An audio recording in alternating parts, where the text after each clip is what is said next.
Top quality और consistent performance के लिए सिर्फ सिल्वर पंप। टॉप क्वालिटी और कंसिस्टेंट परफॉर्मेंस के लिए सिर्फ सिल्वर पंप, नाम याद रखना। मला नाही वाटत कुठे आर्थिक नियोजन बिघडलेलं आहे। राज्यामध्ये आर्थिक स्थिती राज्याची चांगली आहे।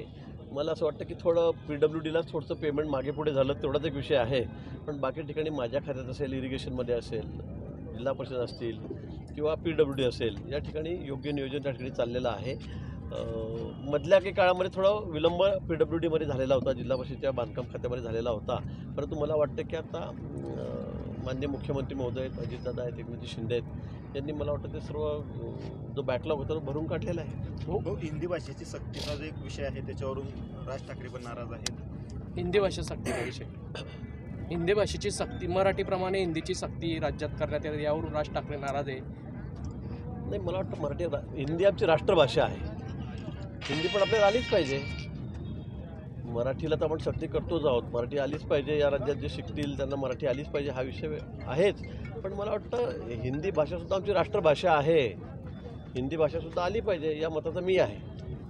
ती काही वेगळी भाषा नाही आहे, म्हणून राज ठाकरे साहेबांचं काय मत असेल ते असेल, पण मला वाटतं प्रत्येकाला हिंदी भाषासुद्धा आली पाहिजे या मताचा मी। एखाद्या देशात आम्ही राहतो, त्या देशाची राष्ट्रभाषा जी आहे ती हिंदी आहे। आमची मातृभाषा मराठी आहे महाराष्ट्राची, पण त्यावर हिंदी पण आली पाहिजे। नाही तर नुसतं मी इंग्लिशच बोलाल तुम्ही आणि मराठीचे 2 धडे फक्त तुम्ही एका विषयात घ्याल तर मला असं वाटतं एका पुस्तकात घ्याल, पण हिंदीसुद्धा आली पाहिजे या मताचा मी आहे। त्यांचं म्हणणं असं होतं की हिंदी भाषा 3 भाषा होती, हिंदी भाषा सक्तीची करू नये असं त्यांचं काय मत आहे या त्यांचं काय मत आहे या बाबतीत मला अजून मी काही ऐकलेलं नाही, बघितलं नाही। त्यांचं नेमकं काय म्हणणं आहे हे ऐकल्यावर मी बोलेल, पण मला वाटतं हिंदी भाषेच्या बाबतीमध्ये मी या मताचा की हिंदी भाषा प्रत्येकाला आली पाहिजे, ती शिकवली गेली पाहिजे। हो, साहेब, AI चा वापर करून बाळासाहेब ठाकरेंचं जे वक्तव्य नाशिकच्या सभेमध्ये झालं आहे त्यावर सगळी टीका होते, तुम्ही अतिशय केविलवाणा प्रयोग उद्धव ठाकरेंचा चाललेला आहे। आता त्यांचं TRP गेलेलं आहे, त्यांच्यासोबत कोणी राहिलेलं नाही। आता तुम्ही परत आठवडाभरामध्ये बघा, नाशिकमध्ये काल त्यांच्याबरोबर जे लोक होते ते किती राहणार आहेत ते आपण एकदा तपासून बघा, तेही बघा। पण आता काही नसताना मग आता बाळासाहेबांच्या विचारांना आयडिओलॉजी सगळी तिलांजली आपण दिली, त्यांचे विचार सगळे संपवले, आता काय राहिलं आहे? त्यामुळे लोकांनाच कळालेलं आहे उद्धव ठाकरे काय आहेत आणि त्यांची उभाटा काय म्हणून होता। आता त्यांनी कितीही बाळासाहेबांच्या आवाजामध्ये कुठे काही आव्हान केलं, काही सांगितलं, त्यांनी तसा आवाज काढण्याचा प्रयत्न केला तर त्याचा फरक पडणार नाही, कारण स्वर्गीय बाळासाहेब ठाकरे यांचे विचार सर्व महाराष्ट्राला माहिती आहे, देशाला माहिती आहे त्यांचे विचार काय।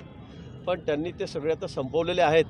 ते काँग्रेसच्या मांडीवर जाऊन बसले, ते NCPच्या मांडीवर जाऊन बसलेत आणि त्याच वेळेला फक्त खुर्चीच्या हव्यासापायी त्यांनी हा सगळा त्यांचा पक्ष संपवलेला आहे मी असं म्हणेन। जे सगळ्यात महत्त्वाचं म्हणजे हो की त्यांनी आतापर्यंत बाळासाहेबांचे भाषण झाले, काँग्रेसवर प्रचंड टीका केली, ते उलटं दाखवले, काँग्रेसचं टीका न करता भाजप आणि याच्यावर टीका करता। मला वाटतं खरंच बाळासाहेबांनाही, मान्य बाळासाहेबांनाही किती वाईट वाटत असेल की माझ्या मुलांनी काय थट्टा लावलेली आहे माझी, हेच ते म्हणत असतील जिथे असतील तिथून।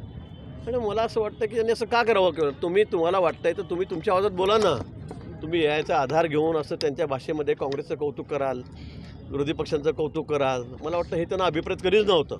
म्हणून असा केविलवाणा प्रकार हा चाललेला आहे।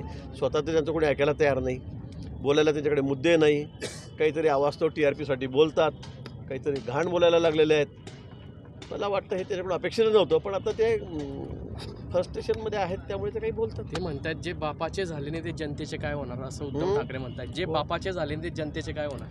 आता काय बोला मी त्याच्यावर परत मला वाटतं तेच सांगावं लागेल। मला वाटतं ते थोडंसं ट्रॅक सोडून बोलायला लागलेले आहेत। केविलवाणा प्रयत्न आहे त्यांचा। आता त्यांचा TRP राहिलेला नाही, त्यांना कोणी ऐकत नाही, त्यांच्याबरोबर आमदार राहिले नाही, त्यांच्याबरोबर खासदार राहिलेले नाहीत, त्यांच्याबरोबर आता कार्यकर्तेही राहिलेले नाहीत, कोणी राहिलेले, सगळे लोक पक्ष सोडून जातात इकडे येत आहेत।